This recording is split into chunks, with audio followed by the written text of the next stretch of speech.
I got this shirt. It was a content creator, YouTube content creator. I bought the shirt before I realized that they weren't worth supporting. But I figured I'd wear it because it says "Got 'em on video," and it pertains to today's topic. What would you say is the biggest story of today? On the left, they'll probably say trans activism, Disney under assault from Ron DeSantis in Florida, allowing kids to read sexualized material or have sexualized material read to them at the age of 7 and under. Some people on the conservative side will say a whistleblower that came out against the Biden family. That's a pretty big story. Let's see what other big stories are out right now. Oh, we had a guy who was choked out on the New York subway subway system, and for some reason that death is more important than the 20-something other deaths over the last 2 years in the New York subway system. So that's pretty important, right? What other stories are out there? We have a rise in black mass shootings and trans mass shootings. Those are very big stories. I see something else, and I think a lot of these other stories stem from this story, or got them on video. Do you know who Jared Wise is? Have you heard of Jared Wise? If not, you need to start asking yourself why you've never heard of Jared Wise. Because of everything I just mentioned, this is the biggest story, and I believe all these other stories are out there to cover up for the Jared Wise story.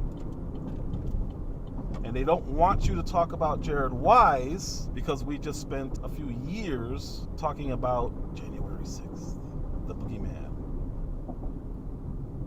And the January 6th boogeyman story was designed to cover up for the Joe Biden controversies, or should I say corruptions. And if one falls apart, all of them fall apart. Jared Wise was a former FBI agent. He was a supervisor in the counterterrorism division of the FBI, one of the counterterrorism divisions. I think he was in DC, out of DC. Ironically, a warrant was put out for his arrest because Jared Wise was involved in the January 6th Capitol riot. This story is so big that it's hard to articulate. And the reason it's hard to articulate is because there were direct questions in House hearings, in oversight committee hearings. To this point, we had several House committee leaders asking, and the answers were denied because the people being asked were Christopher Wray. Does the FBI have confidential human sources? Did the FBI have confidential human sources embedded within the January 6th protesters on January 6th of 2021? Well, Congressman, as I'm sure you can appreciate, I have to be very careful about what I can say about when Even now, because that's what you told us 2 years ago. May I finish? About when we do and do not, and where we have and have not used confidential human sources. But to the extent that there's a suggestion, for example, that the FBI's confidential human sources or FBI employees in some way instigated or orchestrated January 6th, that's categorically false. Did you have confidential human sources dressed as Trump supporters inside doors being open?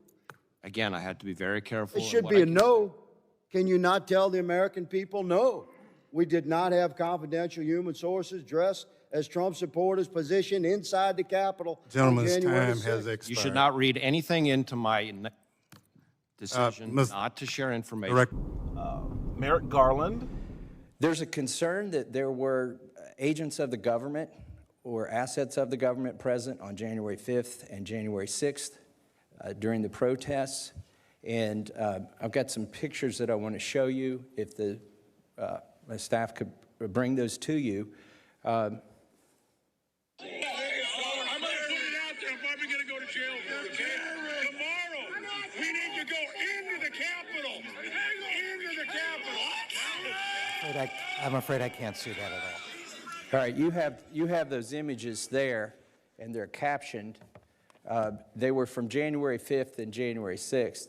As far as we can determine, the individual who was saying he'll probably go to jail, he'll probably be arrested, but they need to go into the Capitol the next day, is then the next day directing people to the Capitol. And as far as we can find, this individual has not been charged with anything. You said this is one of the most sweeping investigations in the history. Have you seen that video or those frames from that video? So as I said at the outset, one of the norms of the Justice Department is to not comment on impending investigations, and particularly not to comment about particular scenes or particular individuals. I was hoping today to give you an opportunity to put to rest the concerns that people have that there were federal agents or assets of the federal government present on January 5th and January 6th. Can you tell us, without talking about particular incidents or particular videos, how many agents or assets of the federal government were present on January 6th, whether they agitated to go into the Capitol, and if any of them did? So I'm not going to violate this norm of the rule of law. I'm not going to comment on an investigation that's ongoing. And other officials who served in those departments. Ms. Sandberg, I want to turn to the FBI. How many FBI agents or confidential informants actively participated in the events of January 6th? Sir, I'm sure you can appreciate that I can't go into the specifics of sources and methods. Did any FBI agents or confidential informants actively participate in the events of January 6th? Yes or no? Sir, I can't answer that. Did any FBI agents or confidential informants commit crimes of violence on January 6th? I can't answer that, sir. Did any FBI agents or FBI informants actively encourage and incite crimes of violence on January 6th? Did you guys play a role in this riot? Because it seems to me that that'd be pretty important when you're pushing out insurrection, overthrow the government, insurrection. And you were part of it. There was that kidnapping or attempted kidnapping or conspiracy to kidnap Gretchen Whitmer up in, I think it was Wisconsin or Michigan. And they found out, a few of the people got off because they found out that the FBI are the ones who actually came up with the plan. They just pitched it to some guys who were like, oh, okay, let's do it. So the problem with law enforcement is they're supposed to enforce our laws. They're not supposed to break laws. They're not supposed to trick people into breaking laws.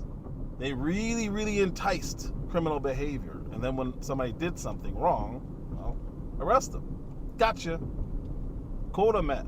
But in this case, we have Jared Wise entering the Capitol, calling for the death of government officials, saying, let's get him, let's kill him. See, the issue with Tucker Carlson was that he has all of this footage. They didn't want this footage out. They didn't let anybody else see it. So when he started releasing information, they're like, oh, this is not good. We got to get rid of this guy. Find something. Find some weird, vague text and turn it into something. Get on it. But now, this happened on Monday, by the way, and nobody's heard of it. I know you haven't heard about it because I had to find it. And there's no more Tucker Carlson to break these kinds of stories conveniently. This is exactly what he talked about. You remember him talking about this? Hey, what was the FBI's role? Who is Ray Epps? All these things, when Ray Epps supposedly going to sue Tucker Carlson, that was never going to happen. It can't happen because he was involved. Now, I can say allegedly. Or I can say he was because I saw him.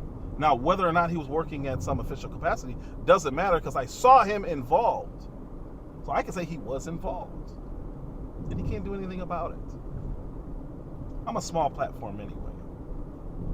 But if he did try to sue me, okay, well, is that you on video? Yes, okay. Case closed. The FBI had a direct role. Got away with it. Got away with engaging in the Capitol riot. Now we have Jared Wise, who actually went in and kept the incitement going as they traveled through the Capitol building. But Trump. I need you to think about this story. It's a quick video. I'm pretty much done. But I need you to understand, they literally charged Trump. They wanted to put handcuffs on him, but the Secret Service wouldn't allow it. They literally went after the president, but they brought up the charges of impeachment for inciting. Meanwhile, you have actual FBI agents, supervisors, meaning they're in a authority position within the FBI. Not only breaking the law, but literally engaged in what they tried to impeach Trump for. They incited a riot. Literally. And engaged in the riot. Literally. Why would the law enforcement agency that started something, or were at least at minimum engaged in it, go after a sitting president and then a former president for inciting what they partook? If you can answer that, you will know why this is not a big story. And you will know why you don't know who Jared Wise is. Monday the 1st, the warrant was issued. Why don't you know about it? Why didn't you hear about it Monday, Tuesday, Wednesday, Thursday? It's Friday, people. Friday, I'm making this on Friday, but I guarantee you won't hear about this by the time I put this video. It'll probably be Monday. You still haven't heard about it. Why? Where's the media? They were so concerned. They were so concerned about the attack on democracy and how it was hanging by a thread and how sensitive the democracy was. And they were trying to destroy it. And then when you find out an actual agent of chaos was in the FBI, has a warrant out for his arrest. He's probably already been arrested by this point. Literal charges against him. Video proof. And audio to go with it. They know exactly what he was saying. They were able to quote him saying, kill him. Him? Not a big story. President saying peacefully protest. Massive. End of the world.